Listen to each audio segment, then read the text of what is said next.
Greetings, Fire Chargers, Darkblade here, and this is a video that I have been planning for I don't know how many days.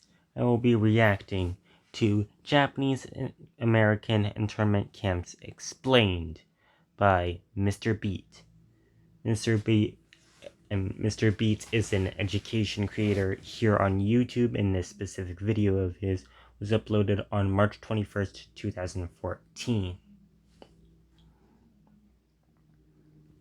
So let us get down to business and see this video.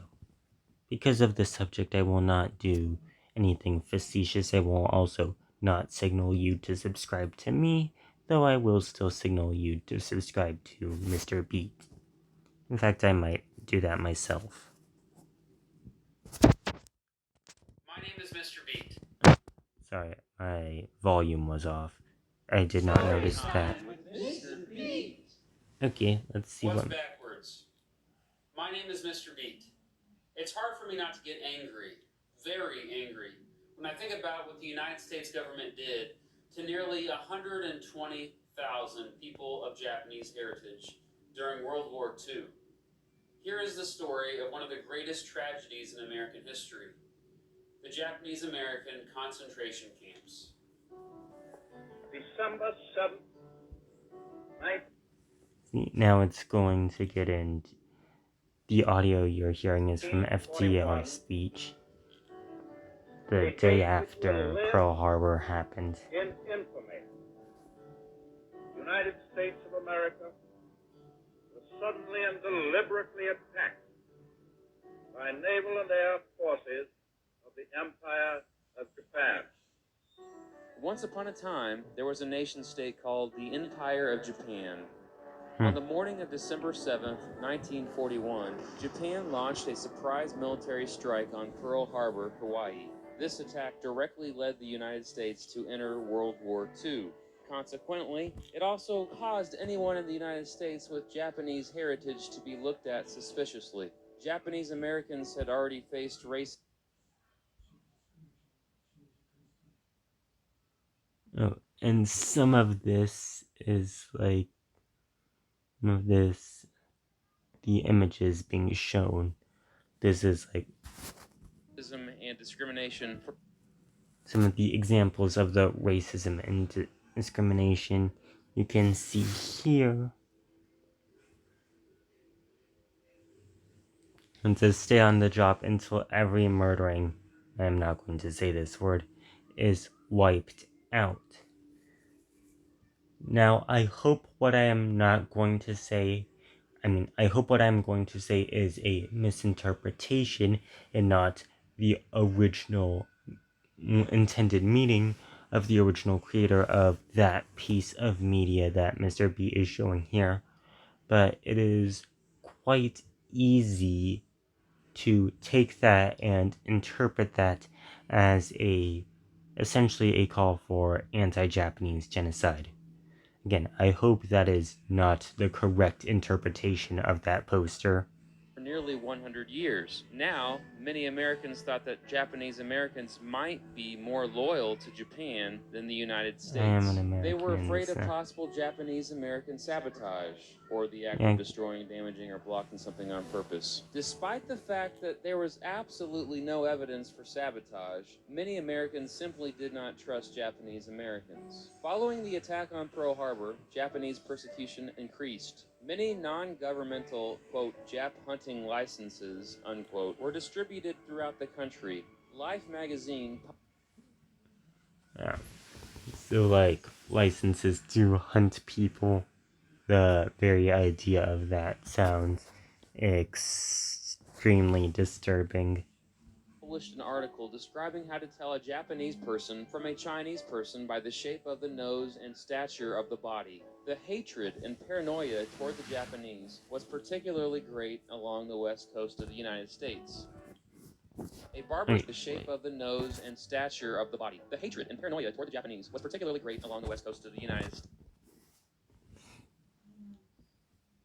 So here, these are images of children who are also being roped into the this sort of bigotry that is quite clearly that was quite clearly quite pervasive in the culture at this point in time. And it says, down with that. Alright. Now, most people, when they look at that, they would probably interpret the use of rats as dehumanizing rhetoric. States. A barber shop in California advertised, quote, free shaves for Japs, with a disclaimer, quote, not responsible for accidents. A funeral parlor advertised, quote, I'd rather do business with a Jap than an American, unquote. Several people... Note that this word that's appearing, the reason why it is appearing in Mr. Beat's video is because it is a direct quote of what these other earlier people were saying that reflected their sentiments. began talking about It's not as nothing. The fact that this word was used mostly has nothing to do with Mr. Beat's personal sentiment. He is just directly quoting pieces of media. moving all Japanese Americans from Western states. Two people who led the charge were California Attorney General Earl Warren and Lieutenant Colonel John L. DeWitt. If the name Earl Warren sounds familiar, it's because it's the same Earl Warren who later became Chief Justice of the Supreme Court. DeWitt deeply mistrusted Japanese Americans and said, quote, it makes no difference whether he is an American citizen, he is still a Japanese. American citizenship does not necessarily determine loyalty, but we must worry about the Japanese all the time until he is wiped off the map. Wow, that is an extremely dark and scary quote. That also gives off vibes of genocidal intent from this DeWitt guy.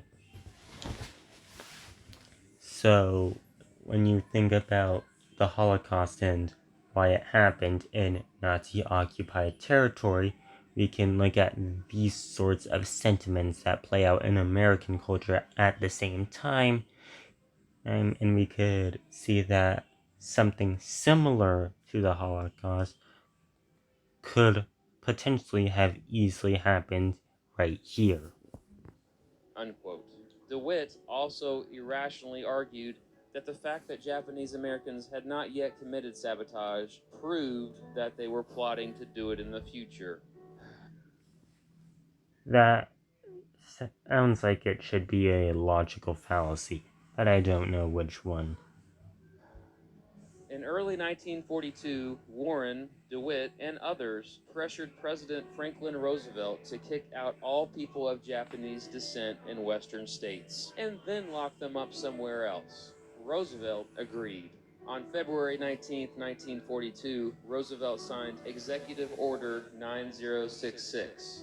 It ordered the roundup of 120,000 Americans of Japanese ancestry to one of 10 concentration camps, which were officially called, quote, relocation centers. It also said that all people of Japanese ancestry were not... Now, here I have some issue with terminology, because, the term concentration camp, that is what people use for the facilities that the Nazis used to round people up, contain them, and mass unalive them. allowed to be in the entire state of California and much of Oregon, Washington, and Arizona, except for those in concentration camps in those states. Over 2/3 of the Japanese who were locked up were American citizens. The vast majority had never even been to Japan. Americans who were as little as 1/6.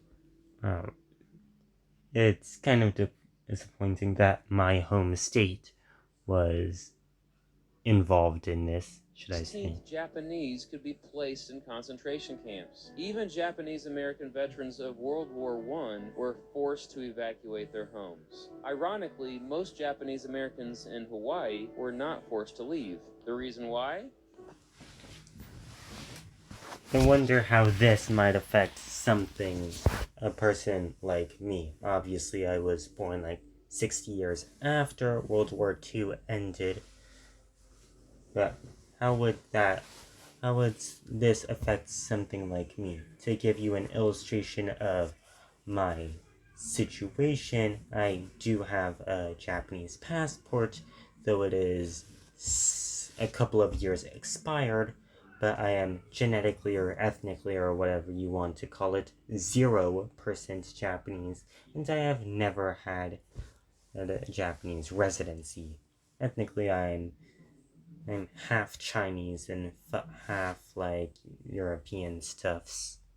Powerful businessmen figured Hawaii's economy would be damaged if this large community of people were sent to concentration camps because most of the carpenters, transportation workers, and agricultural laborers in the state were of Japanese heritage.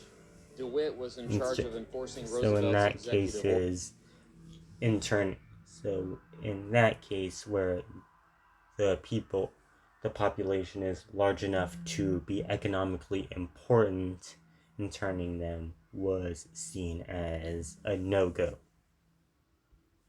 He posted evacuation orders in Japanese American neighborhoods. They had little time to evacuate. Many were rushed out of their homes, only allowed to bring what they could carry with them. Many tried to sell all their belongings before they left because they could not be certain it would all be there when they got back. Because of the rush to sell, stuff was often sold a fraction of what it was actually worth.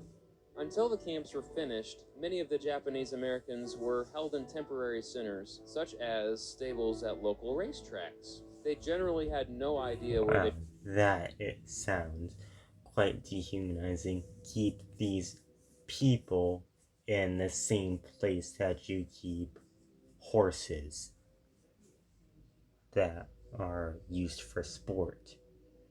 And by the way, I am not trying to say anything that offends actual horses or people who like horses. were being sent. The 10 camps were located in remote areas of California, Idaho, Utah, Arizona, Wyoming, Colorado, and Arkansas. Once they made it to camp, they were assigned to poorly constructed, overcrowded barracks. The barracks were made of cheap material and had no plumbing or cooking facilities. In the winter, they were too cold, and in the summer, they were too hot. Nearly all families were kept together, though some were accidentally sent to different camps. Families dined together at communal mess halls. The food quality was nothing to get excited about, and it was rationed out at a cost of about 45 cents a day. The United States government hoped that the Japanese Americans could grow their own food, but usually the conditions were too poor for growing crops where the camps were located. Oh yeah, the Japanese Americans in the camps had inadequate medical care. Children, as many as 30,000 lived in the camps, were expected to attend the schools built for them there. Many of these children were traumatized by the whole experience. Adults could work if they wanted to for a measly salary of $5 a day. American-born Wait, $5 a day. Let me compare that to the general minimum wage. So I will look that up somewhere else. U.S. minimum wage 194.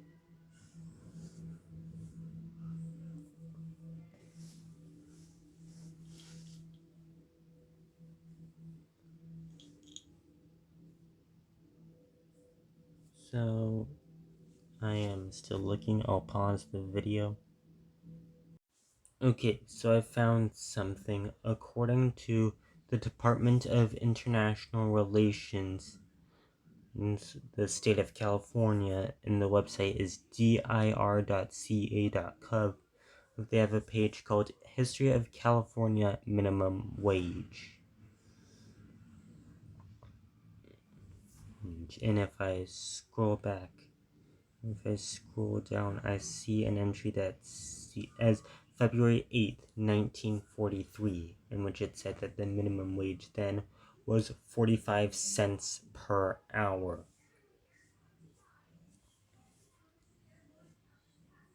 Japanese often had more prestige in the camps than the older generation Japanese who were not native to the United States. The Japanese Americans at these camps were not allowed to leave. The camps were surrounded by barbed wire and armed guards. There are documented instances of guards shooting internees who reportedly tried to leave. However, some Okay. camp administrators did That allow is free movement something. outside the boundaries of the camps. Some internees even left the camp to live in different parts of the United States. Not on the West Coast, of course. The U.S. government eventually allowed Japanese Americans a chance to permanently leave the concentration camps That's if good. they enlisted in the U.S. Army. Only about 1,200 Japanese Americans took the offer. That's about 1%, I think. Which is not good, but better than zero. Few of these ended up fighting heroically in the war. The majority of Japanese American families simply felt helpless living in these camps. They often had nobody fighting for them on the outside and felt like they had lost all constitutional rights. It was difficult for them to have any hope. A Japanese American named Fred Korematsu, who had become a fugitive and eventually arrested for refusing to go to a concentration camp, fought the United States government. He argued that Roosevelt's Executive Order 9066 violated his Fifth Amendment rights because of his ancestry. His case, which became known as Korematsu v. United States, went to the Supreme Court. The court sided with the United States government, ruling the order constitutional. The court ruled the same thing in a similar case, Hirabayashi v. United States. On January 2nd, 1945, Franklin Roosevelt canceled Executive Order 9066. One by one, the camps were shut down, but the last one remained open until early 1946, several months after the war was over.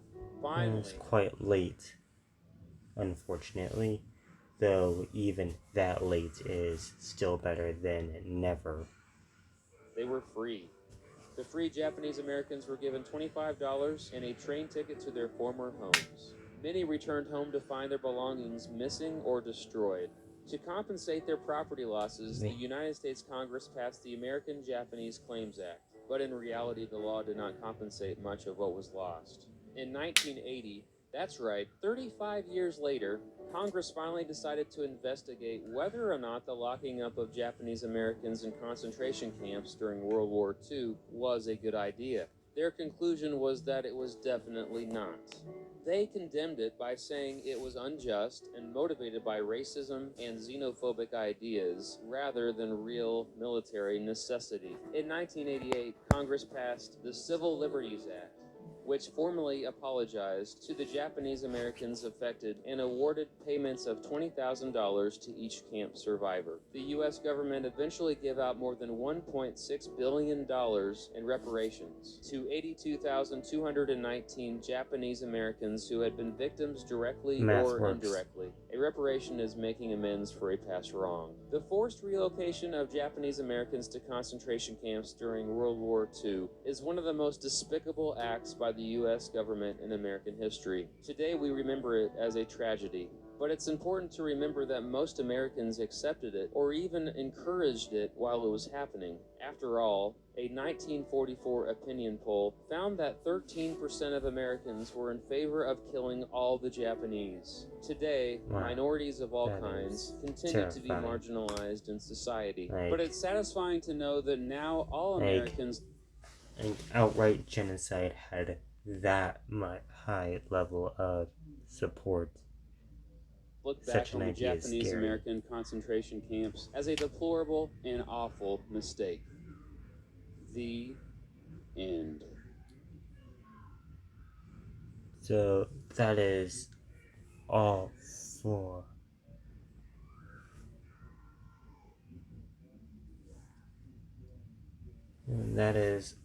for Mr. Beat's video and also mine. You can subscribe to him if you want. I'll leave the link to the original video in the description, and I will see you out now.